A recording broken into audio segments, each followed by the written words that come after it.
here with Eric Allison, Director of Sales for Buehler Versatile. Eric, tell me a little bit, these new tractors, you guys are going exclusive with Cummins engines as your source. Tell me what that means. I think the partnership going 100% with Cummins gives us, gives the end user, the dealer, confidence in our product more so than we've had before.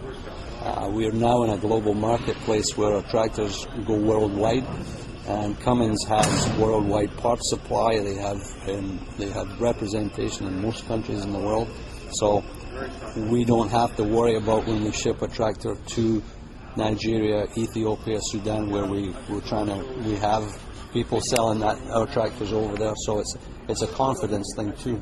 We know it's reliable. We know we can get parts. We know we can get service, and that's critical when the tractor goes down. And like any other manufactured component, things fail. We don't wish them to fail, but they do. And it's critical that when it does fail, it's how fast we can get it back up and running. And with Cummins, we have that confidence that they have the people, the wherewithal to do it. And it's very, very important for us. Moving forward, how is Buehler Versatile looking to expand their dealership presence? Dealers in North America are hard to come by because it seems lately the big dealerships are picking off smaller dealerships. It's getting harder and harder to find good dealers.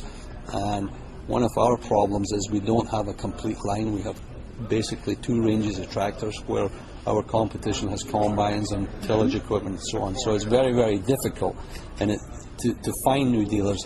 And we're hoping by changing the name back to Versatile, showing that we want to be in this for the long run, that maybe dealers that are sitting on the fence may want to try our product.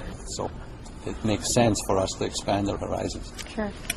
Everyone has come to understand within the past year that it's a very strong machinery market. What has been the biggest challenge for this company in satisfying demand? The biggest problem we have right now is not producing the tractors, is keeping our supply base strong.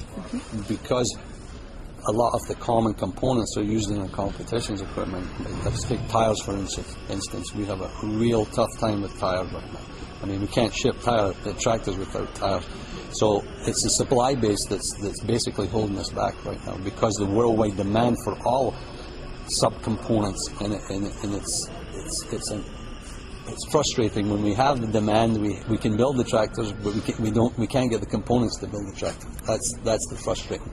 From a sales department point of view, we've done all the marketing, we've done the promotion, we've done the trade shows, we've done the selling. Now we're failing on deliveries, and that's very frustrating for me. With refocusing on the Versatile brand and making a very strong statement and recommitting yourself to Versatile, what kind of opportunity does that give the company? If we can go to the market now again with Versatile name, it's going to be a win-win situation for both of us. And now with the Cummins engine also, it says we'll have a strong presence in the marketplace. So.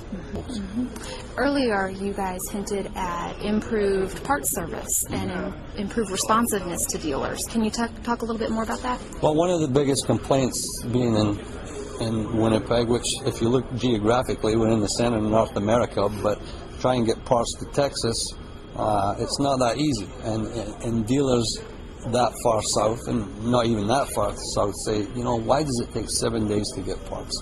And we can understand the frustration. Well, we have border issues, we have customs clearance, but you know, when you take all that aside, we can get better.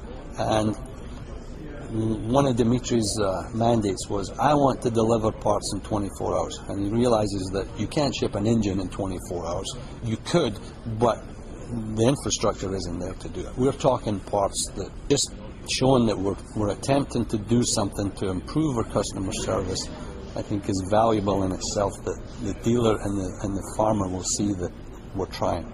And that's all we can ask of the dealer, is to take that message back and say, you know what, these guys are here for the long run now.